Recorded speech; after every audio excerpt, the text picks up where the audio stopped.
Hello and welcome everybody to the Digital Classroom, the podcast where we dive into the integration of technology in basic schools. I'm Ellen, your navigator on this journey where we explore the digital innovations that are bringing education to life in ways we've never imagined. In this episode, we are diving into the digital toolkit available for educators teaching grades 1 through 8. The aim is to spotlight a variety of IT tools and educational apps that cater to the developmental and educational needs of younger learners. We have a special guest on this episode today who will share some interesting knowledge about educational apps. Hi, can you tell us a bit about yourself, your teaching experience, as well as the grade levels you teach? Yeah, absolutely. Hi, Alan. Glad to be here. Thank you for inviting me. My name is Kevin. So I've been teaching piano for about 10 years, and I'm currently teaching at the Community School of Music and Arts in Mountain View, as well as Music Lane School of Music in Fremont. And I've been working with students from age of 5 all the way to adults. So I've worked with different ages and demographics students, and it's been a pleasure teaching and working with different students who have very different personality. All right. Mm. How did you first become interested in integrating technology into your teaching practice? When I just started off teaching, I was introduced a couple of music apps that helps with note reading, and the apps use some simple mini games that will show the letters of the notes. It was designed and was used to help students with note reading. And so I've done some searches around and I found some more apps that are similar to those note app. And then that was when I started to incorporate music apps when I teach piano lessons. Okay, that's great. Now, talking about educational apps, what are some educational apps that you find particularly effective for grades 1 to 8? Right. So I think the as far as note reading goes, the one that I think is the most effective is the Fresh Note Derby. And that is an app that's basically a racing game, and students have to get the notes right in order to be able to move a little bit ahead. If they get something wrong, they will fall a little bit behind. And depending on how many notes that they get correct, they will either win or lose the game. What's really good about this app is that the app can let you select specific notes for students to practice. So, and then for the mistakes that students make, there's also a review session that comes after the game is over. And for that review sessions, students can review the ones that they got wrong and then play the game again. Another thing Okay. that was really good was the speed. There's a setting for speed that can adjust the speed for the racing. So once students get better, they can do the faster speed and to test their note reading and response speed as well. Okay, thank you. That's great. Now, let's move on to the integrating strategies that you use. Can you provide examples of the apps that you use and how they cater to different learning styles or address the individual student needs? So in my lessons, when I introduce new notes to students, I was first start out with a method book, but the content in the method book is often not enough. So I will go through the method book first and introduce the notes, and the notes will usually come with a song. So I let the students learn the song, and then I let the students practice those notes that they've learned on the Fresh Note Derby. And that is a very effective way to test to see if they remember the notes that they've just learned. And if they do, I would sometimes also mix up the new note with the previous notes that they've learned in the past to test to see if they still remember the new note when it's being mixed with other notes. That's how I would use fractional derby when teaching students about new notes for their note reading. That's great. Now, let's talk about student engagement because, as educators, one very key thing we always think about is the students enjoying the lesson or participating in the lesson. So, how do your students respond to the use of these educational apps in the classroom? So I think for any students who first see the apps, they always get a little bit intrigued because I will bring out my iPad and I think for the first time students, they usually don't expect to see an iPad in their piano lessons. So Yeah, they will always wonder about what I'm gonna show them. And when they started to play the game, all of them, I think, are enjoying playing the game because it's very different than what they thought they had to go through when they learn or review their notes. okay. What of the learning outcome? The learning outcomes partially depends on how often they use the apps when they practice at home. Okay. So if they use it very often, if they practice reading on Fresh Note every day, and next week when they come back and then we test their notes, they will usually do much better with the notes. They can identify notes correctly and also faster. That's great. What about some of the challenges that you've encountered whilst using these apps and how did you address them? So one challenge is just that as with anything, there's always some novelty effect that can help with the learning at the beginning, but novelty effect is something that will wear off after a period of time. So I think one challenge is to keep students using the professional app after that novelty effect wears off. For example, after a few weeks or a couple months, if students' notes get a little rusty and I ask them to do fresh note, they may not actually do it unless I ask their parents to make sure that they do the Mhm. practice. Okay. Any tips and strategies that you can share for overcoming such obstacles? Oh, so I think involving the parents is something that can help because whatever I say to students, there's always a chance that they might forget.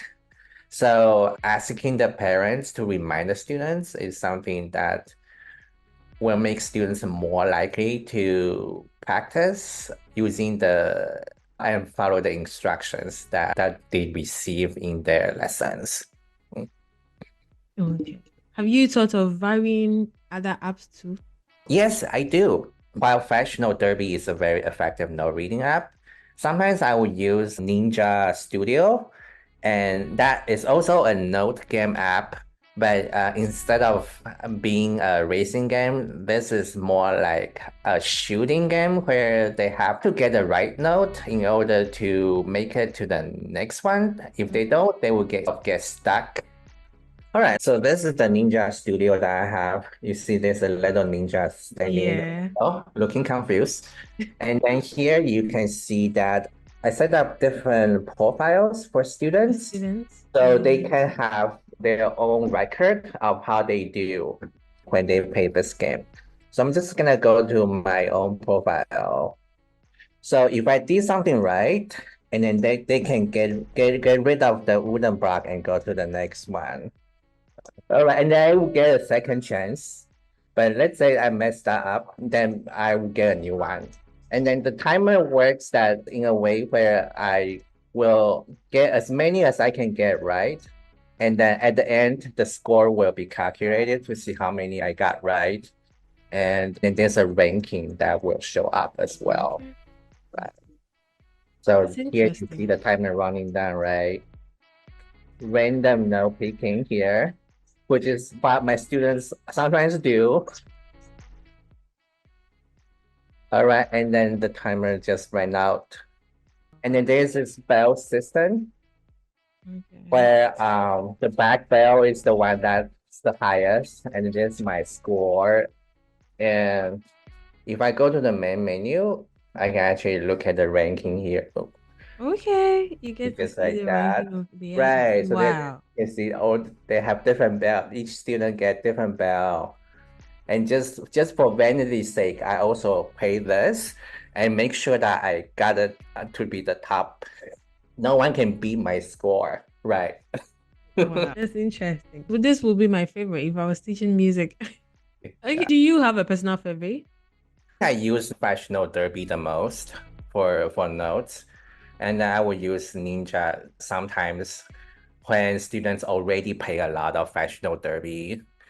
And then I will use another space as a sort of space game note app along the way. Find that the Professional Derby does a pretty good job to help students learn their notes, And right? how do you stay updated on new apps and technology trends? Right. I think just to check the App Store once in a while Okay. to see if there are new apps that came out. And I also belong to a music teacher association where in our annual conventions, new publishers or new tech companies will come by and showcase their publications or their work. And this is also a good opportunity for teachers like me to learn if there is new app or a new technology that came out that's designed to help students improve their music learning. What advice would you give to educators like yourself and myself who are interested in incorporating some of these apps in their teaching but are unsure of where to start? I think a good way to start is just to start looking and it's just to start searching the app store to see what's out there, right?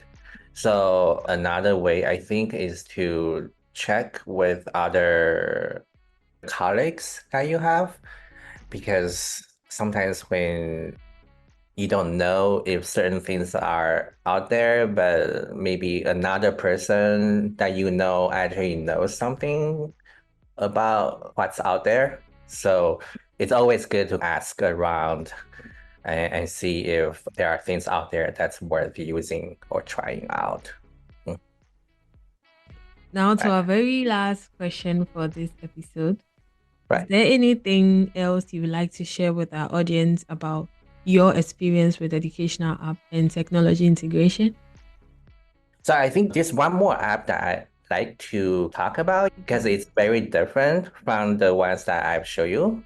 So this is a practice app for any music students who are interested to sort of a virtual practice space that, but also to join a community of other like-minded music students or musicians who also practice on the app.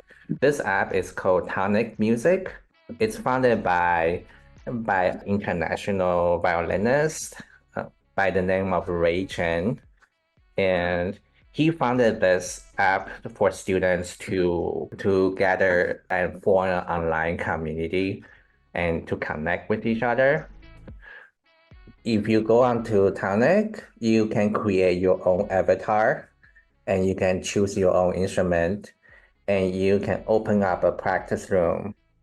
And then Okay. when you practice, this will pick up the practice sound that you make, and anyone who is also on Tonic can see your practice room and stop by and join the practice room to hear your to Wow. listen to your practice. And they can also comment, give you some feedback, or just some hearts emojis.